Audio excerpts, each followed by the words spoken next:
Hello, I'm Paulina and I study English almost every day with Outcomes Advanced.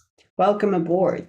So today we continue working with Unit 2 relationships, and first of all, I offer you to check our home task, okay? These were exercises 3 and 4 in workbook. Listening part. Okay, so as usual, I'm going to share the screen and so that you can see everything right here. Okay, so you can pause the recording as usual and check it.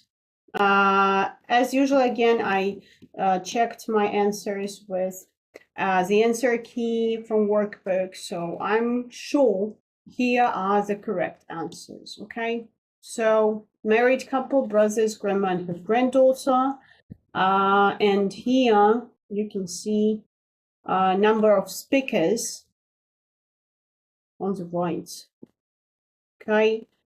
And as usual, of course, I studied the audio script. I also took it from workbook, and I elicited the words I personally liked from it. Okay, so you can see it here. Let me just list them. Yeah, so there's no room for domestic quarrels. It means that there is no way there can be domestic quarrels, yeah, inside home, yeah, at home. Establishing clearly defined roles. It's about creating easily seen rules or roles between two people or a couple, I think, yeah. Also, to set boundaries and strike a balance. To set boundaries, again, it's about telling each other what is the edge of your tolerance, for example, of your patience. So to set boundaries is to create this limitations, yeah, limits of what is good and bad in treating you or in approaching you and everything like this. To strike a balance, it means to find, to take into account both sides, yeah, both parts, in order to make a compromise. That's it. Unstuffed. This one I forgot actually. Unstuffed. I can understand actually this word. There isn't in Cambridge Dictionary. Wow. Okay. Okay. Because it was here. But I think it's all about you know, unstuffed. When you come home and you can't forget about the roles you had at work. So you establish clearly defined roles at work, it does not mean you can come home from work and like immediately forget about the fact that you are colleagues. You see, I think this is what is meant here. Next, put a strain on your relationship. It means any kind of pressure which can be put on your relationship. Walk out means to quit relationship immediately, like to leave your partner, wife, husband, does not matter, and yeah, and leave your family, yeah. Walk out. Put your mind to it, so put an effort, put all your focus on something you want to achieve. Vying for attention. So the form of the verb is looks like this: vie for attention. So this is V1, yeah. Vie for attention. It means you you compete with someone to get more attention than he or she does. Okay. That's it. And making bitchy remarks, I think it's clear here. I just like the way the words are put here. So make bitchy remarks. It's like make nasty remarks, make nice nasty comments, bitchy comments about something, and so on. And two more. The main hurdle we had to overcome. I'm sorry. I'm just too tired again. This is so hard for me to be here right now, but okay, never mind. The main hurdle. So I took on the only word hurdle here, only the word hurdle. And it's interesting that it's a problem that you have to overcome before you make a progress. So this is what the dictionary says. You see? Just a sec. A frame, no, jump up. By the way, a hurdle is a frame which you run over. Oh, sorry, jump over. I was astonished. And also a difficulty to be dealt with. So you see, it's not just a problem or a difficulty. This is this is a problem that you have to tackle with. Yeah, and you have to solve it before you can make progress. So in this case, hurdle is like a barrier, and not a barrier, is like a frame you have to overcome if you want to keep the race. Yeah, it's an interesting word. I find it extremely interesting, really. So I hurdle. And agree to disagree. This is the first, like not the first, like the начальная форма. Okay, without in. Agree to disagree. It means to come to a compromise. Actually, it means you agree with your opponent, which is nice, I think. Because in Russian, for example, we don't have the same. I think. No, we can't agree to disagree. But sorry. Well, it's not common to say agree to disagree. That's why I chose it. So that these phrases I attached already in note. So all the verbs, all the words, all the word combinations are there already. And now let's revise some vocabulary from the previous lesson. Okay, as usual, I'm going to share the QR code with you, so you can pause the recording and scan it, and you will get to Wordwall page. Here you are. Let's just do it. You can do it with me or alone on your own. It does not matter. Choose the way you like and do it. So decent. Okay, no, we do it this way. So I read the definition, and then I try to remember without looking in the words in the word list. And if I can't come up with any, I just try to find it in the list. But if I can, it's great, and nothing else is needed. The only thing that is left is to match them. So don't know exactly what, usually for appearance, if you can't put your finger on something. Yeah, for example, he is, I don't remember exactly, he's a kind of easygoing person with long black hair. I can't put my finger on it, but I think this is so. Yeah, put acting to block someone from going somewhere or from doing something, or to block something from happening. Put up a barrier. Yeah, if you put up a barrier, you block something to happen. If two people do it, they like each other and become friends. As soon as they meet, hit it off. I think, yeah. Sorry. If you say this to someone, you disapprove of them because they appear very pleased with themselves. It's full. No, be full of yourself. Actually, be full of oneself. not exactly of yourself. To appeal to a higher authority than someone in an attempt to get what you want, go over one's head. Yeah, socially acceptable or good, kind, decent, a decent person. To feel that someone or something is bad, wrong, disapprove of. I think, yeah. Instead of what don't you like, what's not to like. Yeah, what's not to like. Intelligent and quick to learn, bright of a person. Amusing and fun to be with, be a great laugh. Yes. Friendly and easy to talk to, approachable.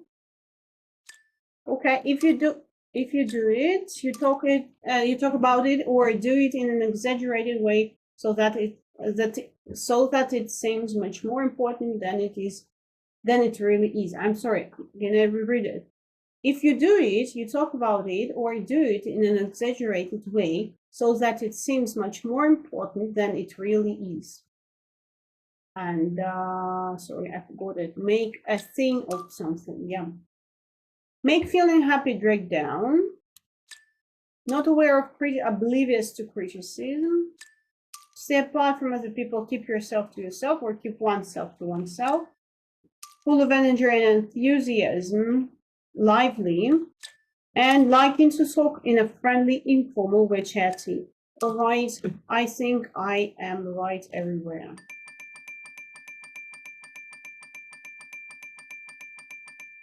Yoo-hoo! Okay. I'm done. I hope you did the great job as well. So let's just continue, okay? And we stopped last time at some questions. So we studied the scripts of the dialects, yeah, of the conversations we heard.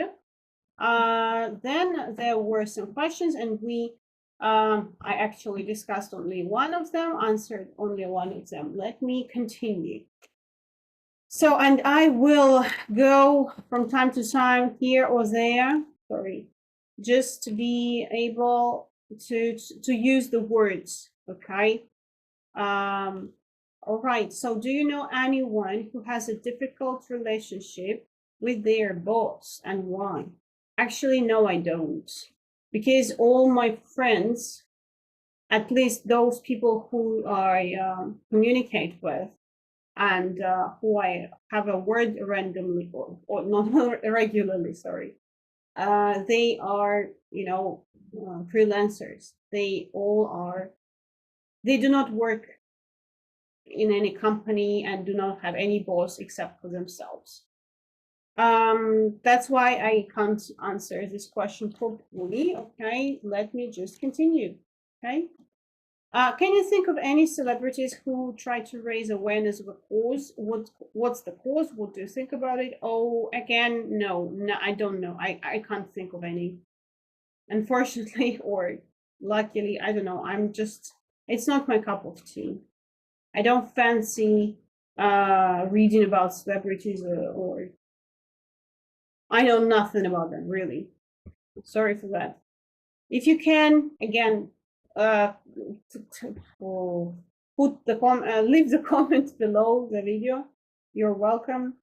Why not? Maybe only this way I can learn something about celebrities and their life and their participation in social life. Okay. How common is it for people to share accommodation in your country? Oh, well, it's absolutely common in my country. I don't know about the whole country, of course, as far as Russia is enormous, but still, I think it's very common for people to share accommodation as, first of all, it's cheaper, and I think people who share accommodation, these are almost always students or youngsters, just because I think adults will never vote for sharing accommodation as far as I think the older the person gets, the more separate he or she wants to be from other people, right? So this is a point in renting a flat, right? To have your own private space and everything. So answering this question, yes, it's common for people to share accommodation, especially for students or young people who are not, you know, it's like mom again, how to say this?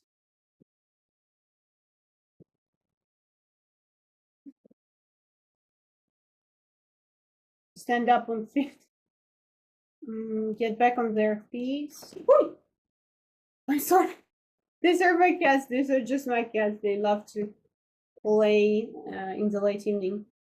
Get back on one's feet. Okay. So as far as a person doesn't get back on his feet, he will, he will rent a flat and share accommodation because it's cheaper, right? Okay. Have you ever shared accommodation with anyone? If yes, how was it? If not, how would you feel about it? Only once, I think I shared accommodation. So when I was at university, me and my ex-husband, at those times my husband, we and two of our course mates, we went to France, like as Erasmus students, so like international exchange, so to study everything in French, because our second language was French.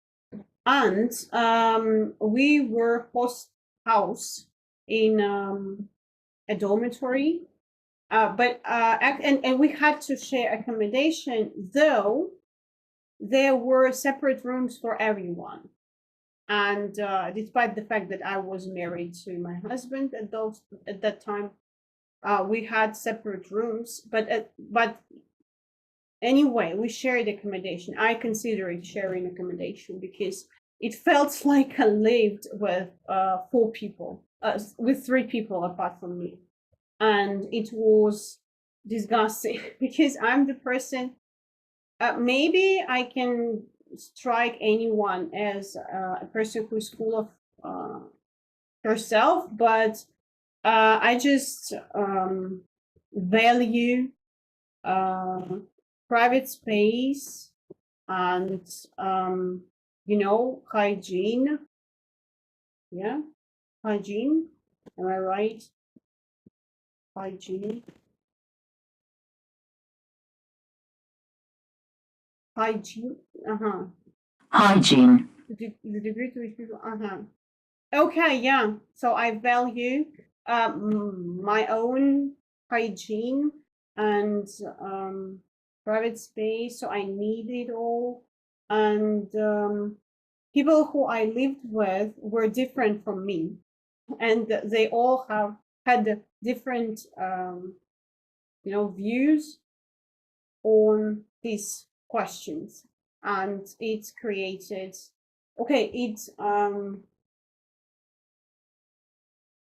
it puts up barriers, and it put a strain on our relationships, for sure, because we were different in these ways. So for me, it was not great at all, And if not, how would you feel about it? So I think I answered the question. And the last one: have you ever hit it off with someone straight away? Who is? Okay, actually, I am a very let me use the vocabulary. I'm chatty. Maybe no, I'm not chatty. Actually, chatty are people who like talking, right? I'm not that kind of person. Approachable. Okay, I'm approachable, and Okay, I love, not I love, I think I can find a key to anyone, especially as far as I'm a teacher, you know, and it's my profession to find an individual approach to anyone and to be approachable as well. Otherwise, I won't be able just to communicate and to have bread, you know, to earn money. And so I think it's absolutely easy to me to find, you know, key points, what to talk about, and to see, to find, you know, I can be like a chameleon, if I can say so. Let me check it. Chameleon. Chameleon. Yeah, chameleon. So I can be like a chameleon, just because it's a part of my professionalism.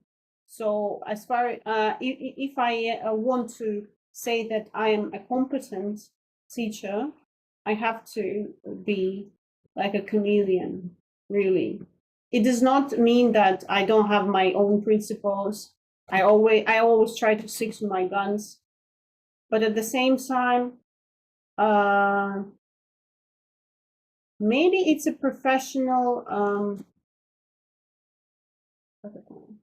just a sec, deformation. I don't know whether it's the same in English as in Russian, but we have this concept of professional deformation when you come home unstuffed, yeah, like it was in the script, and you just okay, you live your life the same way as you work. So I think you see what I mean.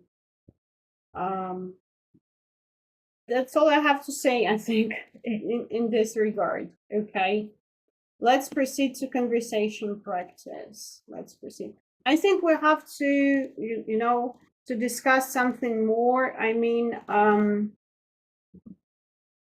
okay, I have to find something to discuss to provoke talking, I think. Right. But now, actually, now it's the period of gaining vocab. As you can see, there are already 3 different files in Notes, not in Note, in Wordwall. And in Note, we have already, let me say, how many words? We have like 60 or something. No, we have 55 words, word combinations already in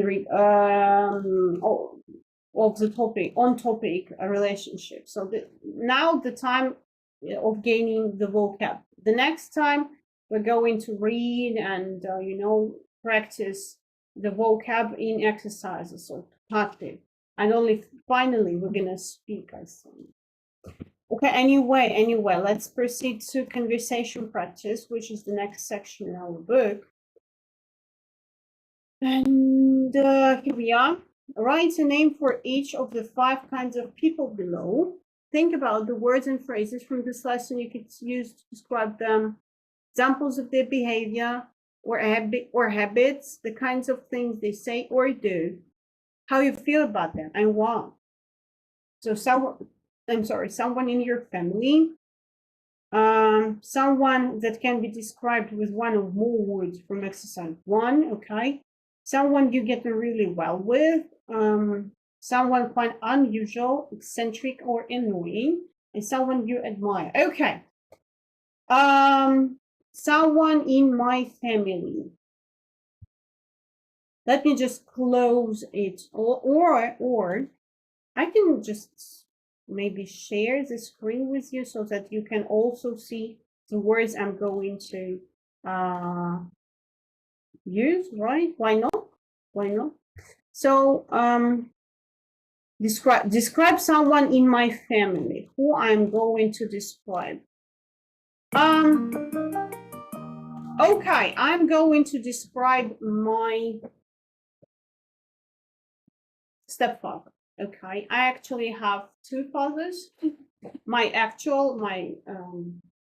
like basic, but so one dad who is basically my dad, yeah, and another is my stepdad with whom I was raised. No, who raised me, yeah. So, what kind of person he is? So, first of all, I can say that he's full of himself, but in not in a negative way, in a positive way. And I mean by this is having he's self-confident, he is responsible, and he doesn't like to be the center of attention, but at the same time he's a leader. He's prone to outbursts from time to time. So he's a rather loud person, and he's prone to screaming, yelling at us from time to time. But I don't live with my parents anymore, of course. But he is alive. That's why I say he is prone to screaming and yelling at us. At the same time, he is an example for me of a person who sticks to his guns, sticks to his principles, no matter what. He never, and this can be regarded, yeah, as both a pros and as cons. Because on the one hand, sticking to his principles, he gains authority, and he strikes as a very, strong person, yeah. But on the other hand, it looks like sheer arrogance, and it looks like no, not strike as что-то еще было. We had something else.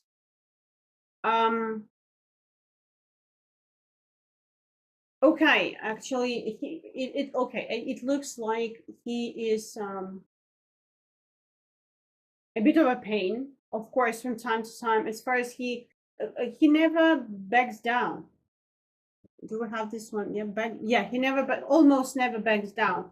And if he does something wrong, and my mom or I caught him, we found the evidence. Yeah, if we proved it, he would just smile at us and never say sorry. So for sure, my dad isn't someone who would ever suck up to someone in order to get ahead or something, and he will always stand up for the things he believes in. Can I say he has a stubborn streak? Yes, for sure. He is as stubborn as a sheep, really. And that's all I have to say about my dad. Let's see what else. Who else? Someone that can be described with one or more words from exercise 1. What was there in exercise 1? Which words? Arrogant. Okay, a bit of a pain, preaching. Okay. Again, my dad, yeah, he can be described as a principled person. He has strong principles. He will stand up for them no matter what. And he strikes me as a person who is a bit of a pain all the time, because he would never back down.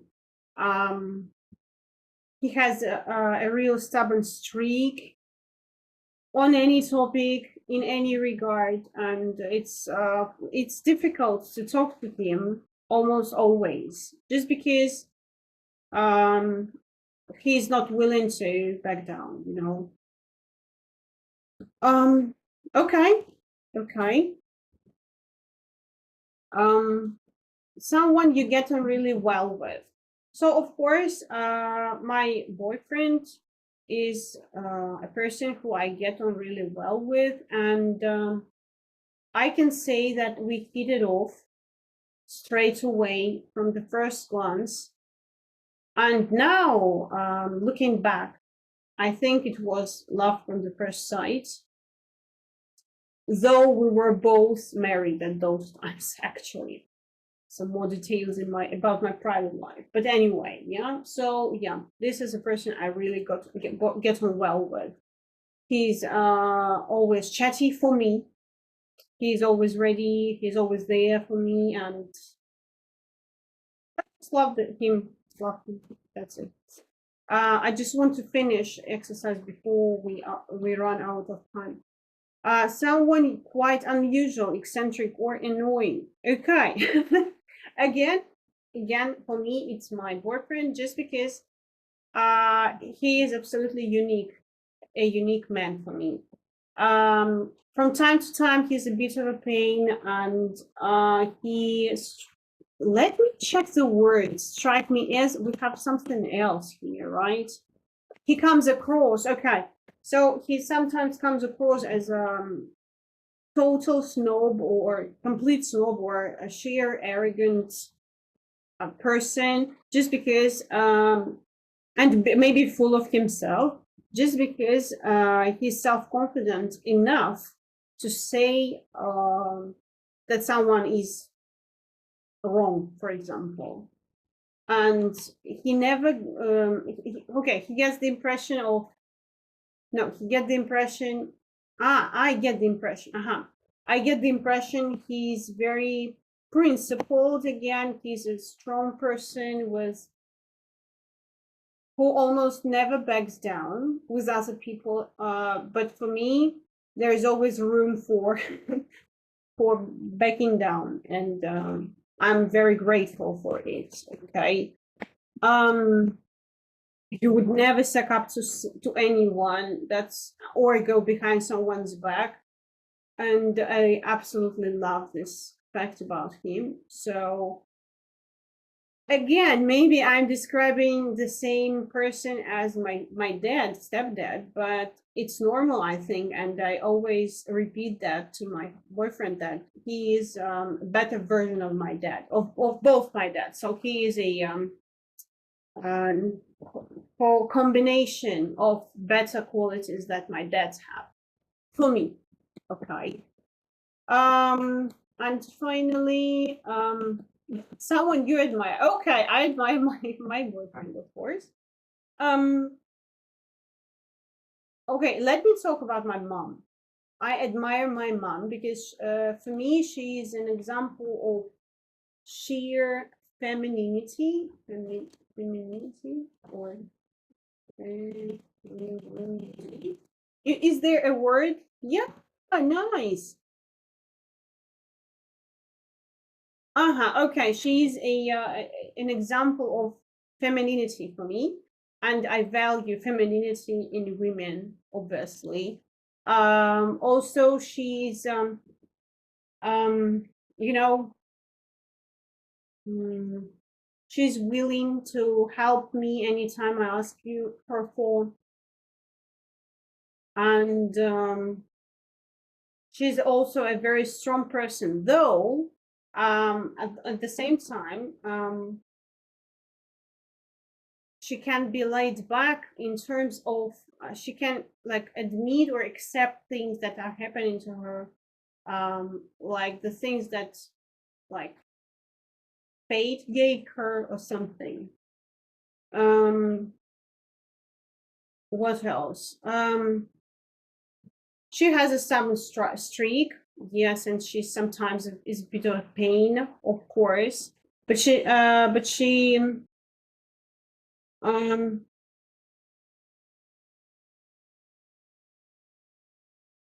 okay, yeah, she's just a strong person, really, for me. She's never nasty about people, so in our family, it's not acceptable to, to gossip or something. So we are not those people. One thing that I think that, like, one thing that I think my mom could correct or something. sometimes, and she says to be herself, so she'd like to lighten up, because she's a bit too serious at times and most of the time. But I think that that's just because she had to survive almost all her life without proper support or supply, and she had to provide food for us and everything. So that's why it's sometimes difficult to lighten up, you know.